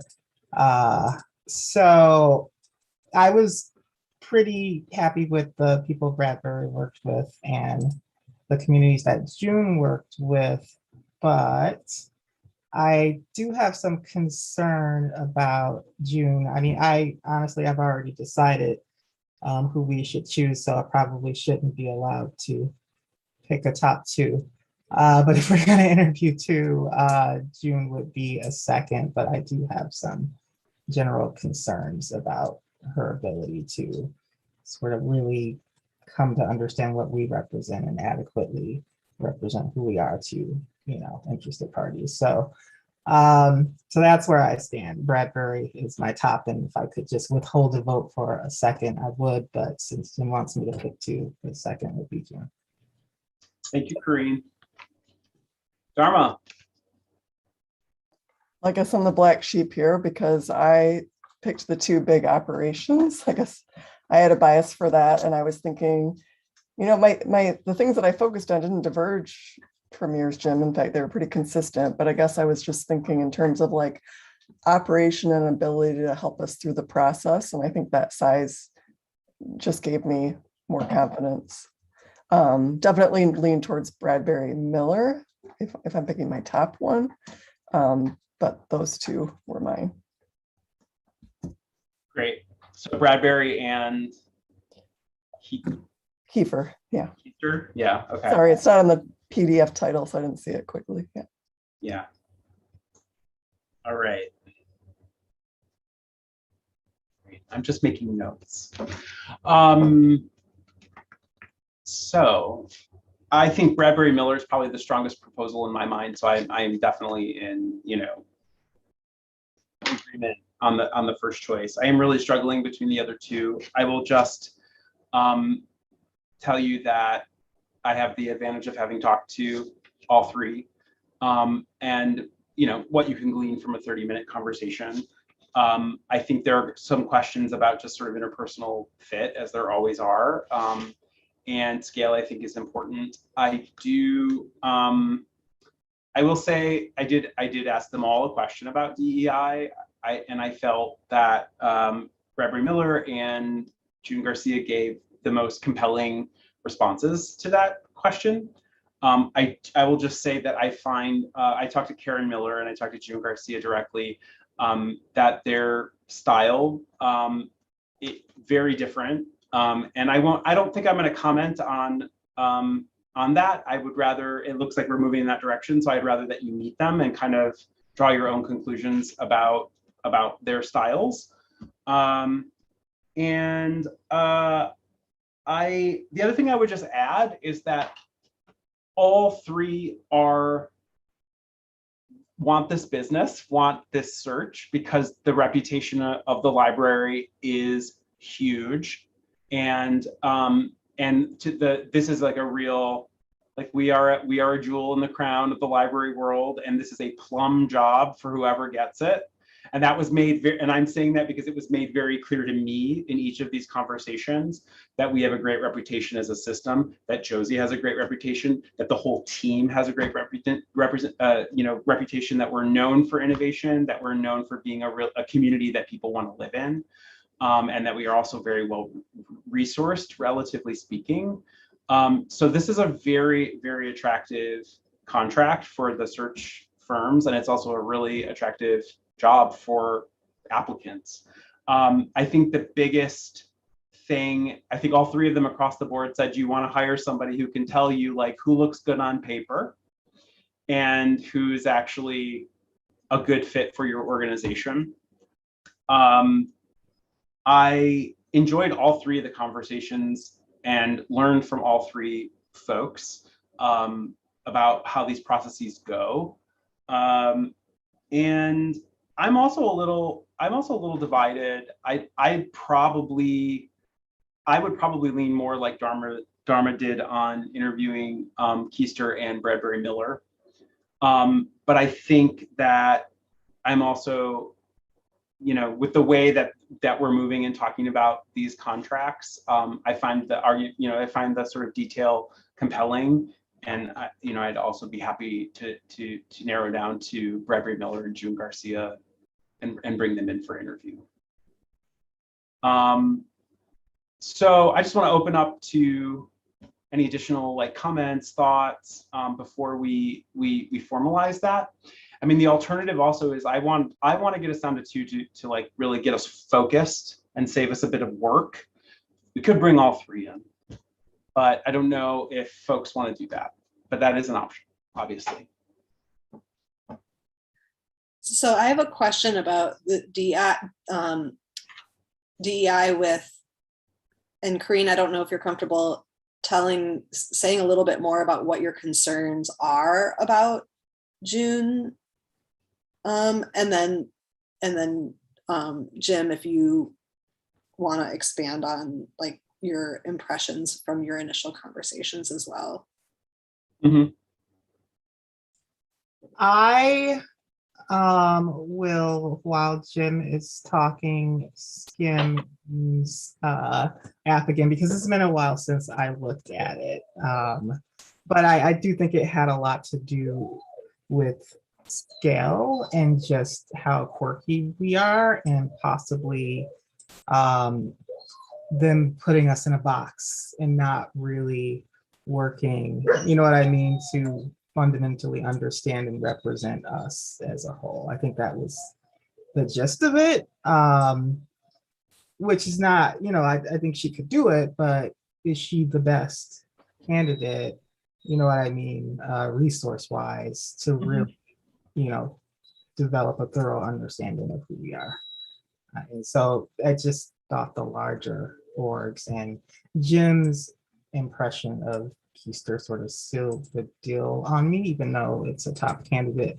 There are some things that are deal breakers for me. So, but Jim can talk about that more if he wants. Yeah, I will. I mean, I'll address it really directly and just kind of the DEI question. I think it's really, I mean, I asked the question specifically of all three of them engaged in conversation. I think that the fact that Bradbury Miller heard that and it's in their proposal, and I just don't know if that's like part of what they do. And if it isn't, they were listening and they put it front and center for us. So that's like a great example of like this board, it wants this foregrounded. And here is how I'm foregrounding it in the proposal. The other two did not do that. I think I don't really remember the details of June's response. And so we would want to ask her that question again. And John's response, which I think is fair, is that, you know, it's this sort of old chestnut of like, what's in the pipeline in terms of diversity in leadership in the library sector, which I think is, you know, is one of those things that gets kind of talked about, and I don't frankly have enough information to understand substantially what the demographics of the field broadly speaking look like, or what demographics we can expect from the kinds of applicants we'd like to recruit. But I did, and I think Corinne, if I can just like sort of paraphrase, is that the idea that there aren't candidates in the pipeline that are diverse for us was sort of like, that's probably unlikely that we would see diverse candidates, was a little bit of sort of the synthesis of that conversation with John, which I think Corinne kind of felt was defeatist from the start. And I don't have enough information to know exactly, right, like how to parse that through. But Jamie has a comment which will be helpful, no doubt. Well, I guess I feel like I might seem like someone who would have experience with library search firms, but I actually don't, because of the particular experiences I've had at my libraries have not involved bringing in search firms. They're bringing in one right now on some searches, but I'm on maternity leave and I'm not part of the searches. So, but I want to just share some thoughts based on kind of like observing that from a distance and knowing like the library world a little bit. And I do think it's a big red flag for the Keister's response to that is a big red flag, I think. I think like, especially knowing Jim, like we've had conversations in the past about how you'd really like to see him like increasingly diverse pools at high levels for our library.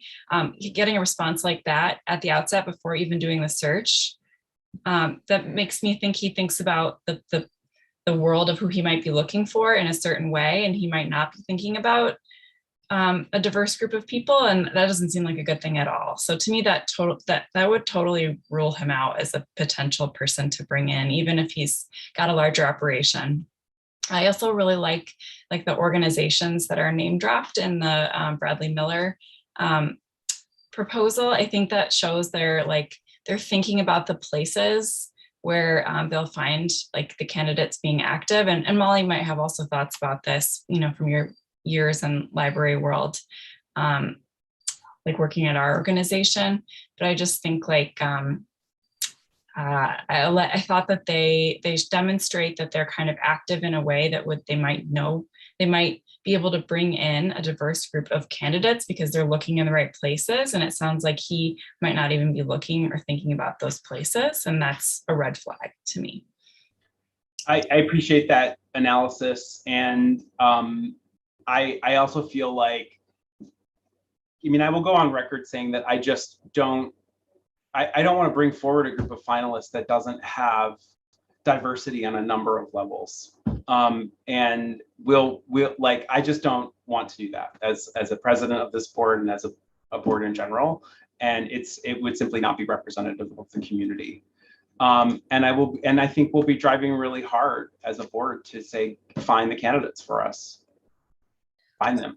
Can I say something about that too? Yeah. Here's the thing is, I mean, all three of these firms are telling us like, we are in a position to find whoever we want. Yeah. No, like we should not have to compromise on this. You know, we should have our pick, you know, which is like an amazing place to be in. And so there's no reason, you know, and I mean, it's like, there's too much evidence. We would not be serving our community.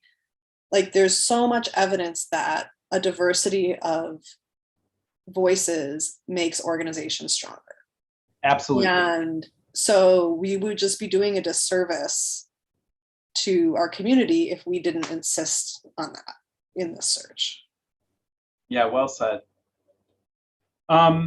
Okay, well, it sounds like we have we sort of reasoned ourselves into a way forward. So I'd like to hear a motion to bring Bradbury Miller and June Garcia in for interview. I move to bring Bradbury Miller and June Garcia in for interview.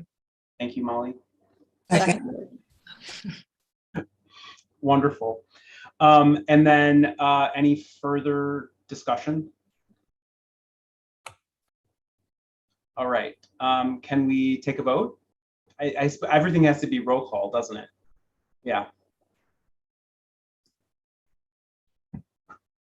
Maybe Eli. I don't know if Eli. Yep. No, I'm still here. Sorry. Sorry. Okay, it wasn't an item of action, so I didn't have it on my list. I know. Sorry. Okay. Sorry. We're just moving. We're fine. Do we have? Okay. All right. Trustee Ackman. Yes. Trustee Kleinman. Yes. Trustee Leha. Yes. Trustee Moore. Yes. Trustee Solomon. Yes. Trustee Trudeau. Yes. Trustee Vanderbrook. Yes. Motion passes. Great. Thank you, Eli. And thanks to all of you. That's hard work to do and more hard work ahead. So 2 search firms asking for interview, presuming that they can work with our dates, which I think they probably will. I would propose that we have a special meeting on October 11th.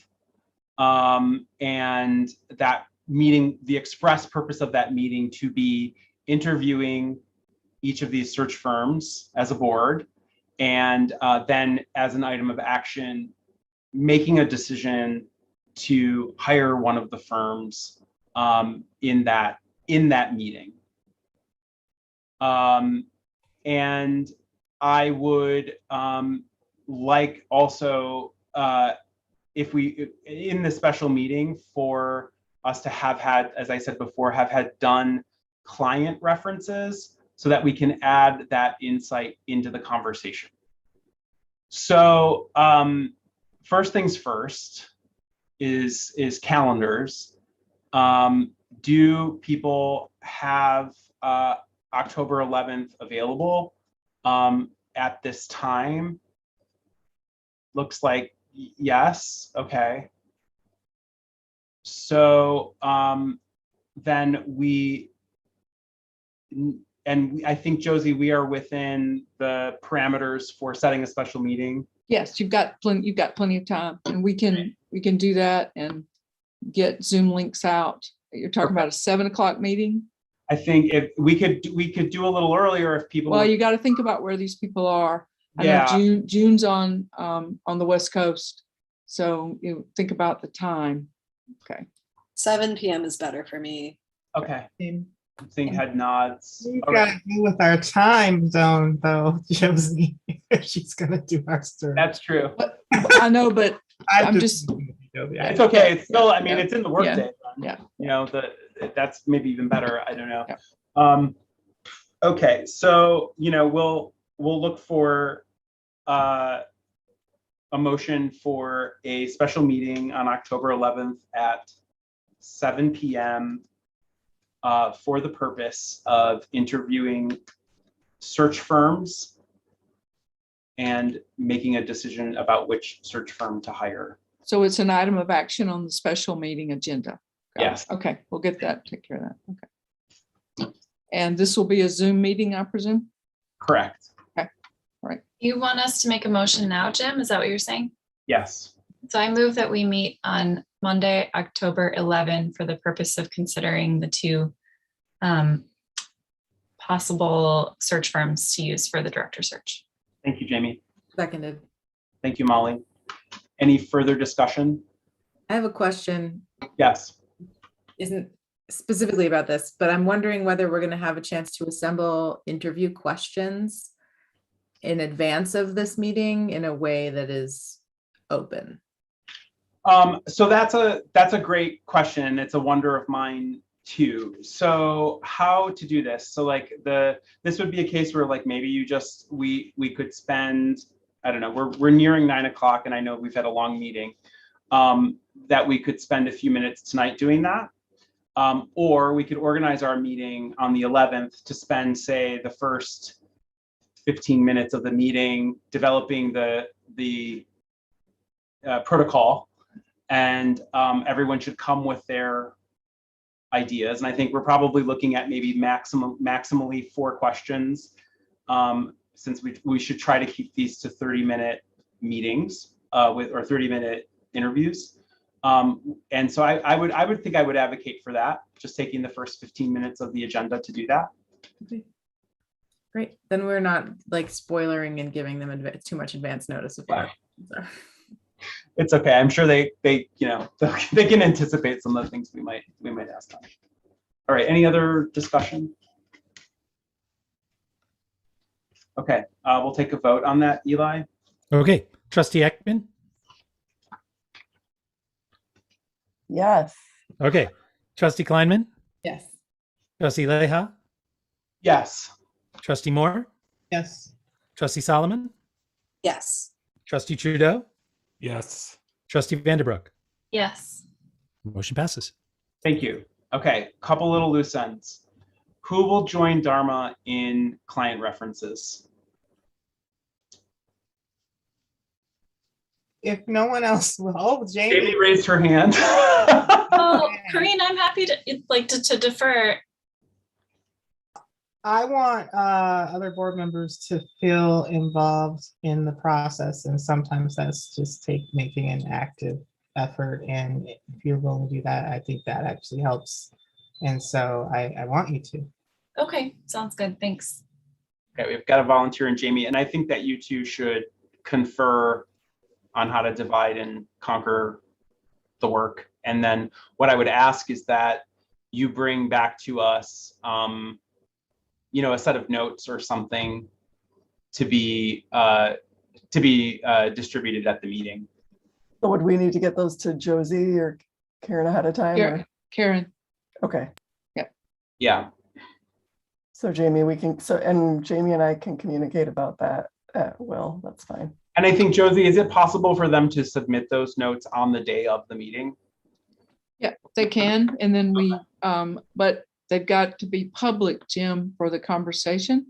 So can I think about how, and we can ask Jim Green. We'll just make sure we take the notes and then you guys. Yeah, we'll work. Let me find out exactly how best to make sure. The only reason I'm asking is to give you a full 15 day, 18 days to reach out to these people. So it might be that you just deliver your notes verbally and just have a plan to do that so that we can include them in the record. Right. And my suggestion is that you do that when you have your discussion. Yes. About the decision. That's what I would like to happen. Right. So order of business for that meeting will be 15 minutes on our interview protocol. So from 7 to 7:15. And then we would have candidate 1 from 7:15 to 7:45. And then we would have candidate 2 from, say, 7:50 to 8:20. And then we would spend the remainder of the time deliberating and then culminating in a vote. And I don't know, Josie, given the cost of the contract, do we need to have a formal resolution in order to allow? You have, no, because you'll negotiate that. Okay. And you won't have had time, you won't be doing that. I think that you have prices and they're, as you said, the numbers are so close. None of that is out of the bounds of what the library pays contractors for similar work. Okay. So I think you would offer based on what they presented you, but you haven't finalized the contract yet. Okay. And then it would be a real relief to me if Karen could do the outreach to June Garcia and Karen Miller and to schedule to invite them to an interview and schedule. And I will communicate with John Keister about our decision this evening. Okay. So if they can, if Karen can work on getting them scheduled for that time, okay, that would be great. Okay, we'll do that. Just looking at my notes one more time. Any other questions? This is an adventure. You're doing great, Jim. Yeah, Thank you so much. I know it's a for big your work. responsibility. I know it's been funny hearing each person go, I've never done this. Like none of us have ever done this before. I don't think. Maybe Corinne has for another body, but like, 20 years, was it, Josie? So yes, but I'll say this to you all because I said it to Jim. This is my decision to retire is not about COVID. People have asked me that. It's not about COVID. It's about my future. It's about my next 20 years and what I want that 20 years to be and with whom and how. And I think that's important to say here. But I also want to say that you are the board that I wanted to make the decision for the next person to be running this library. You are the board who is the most capable and able to do that. And I put that in a comment answer today on the website. I have complete faith and trust in y'all's ability to do this and do this well for the library for the future. So I'm just saying that. And thank you all very much. Thank you, Josie. That's a big vote of confidence. And we really appreciate that. This has been really, it feels really wonderful to let the air in on this, having been the person who talked to all of these folks and to have you now kind of moving in this direction, to have us all moving in this direction together. I wanted to set us up for, a quick kind of uptake and get us moving, but this is our process and we will all be carrying the water together. So looking forward to it. All right, final citizens' comments. I have not received any additional citizens' comments. Great, thank you. Somebody asked me today, you're the president, do you get to use the gavel? And I said, oh, I actually have only been the president in the digital realm, so I've never held the gavel in my hand. And I thought I might have to pick it up from Josie at the library so that I can use it once. I will get it. We will get it to you. But anyway, I'm gaveling. Thanks a lot. We are adjourned. Thank you all. Bye. Thanks, everyone. Y'all. Thank you. Good night. Bye-bye.